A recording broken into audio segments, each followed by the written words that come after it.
to look at where we are currently in using checkpoint inhibitors in head and neck cancer.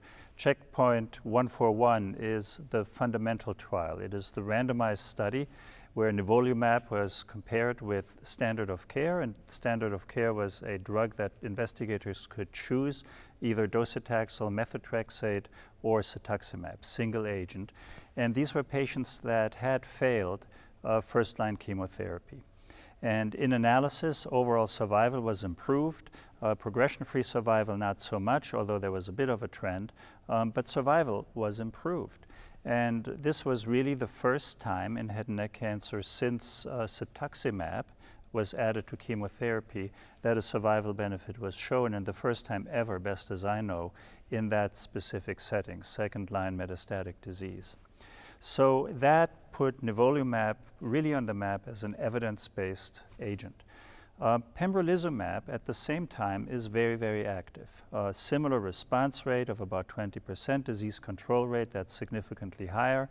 And then what we're seeing in all of the immune therapy trials, some patients who have very long disease stabilization or response, which is really what distinguishes this class of drugs from chemotherapy, where things can also happen but are short-lived.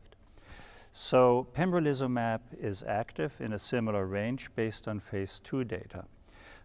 What about phase 3 data? We will learn later today, and that will be a trial very similar in makeup to the nivolumab that I described, so pembrolizumab against best supportive care. What is known is that it missed its endpoint of progression-free survival or overall survival. But we will see the data later, and I think where this trial may be a little bit handicapped in comparison to the nivolumab trial is that it came later, and so there may be more crossover. So the standard patients may have crossed over later to receive pembrolizumab or nivolumab, and that may have influenced how that arm did. So I think we really have to see the specifics because for all the evidence we have, both of these are very active drugs, as are likely the PD-L1 inhibitors. And yes, they have changed how we treat patients with recurrent head and neck cancer.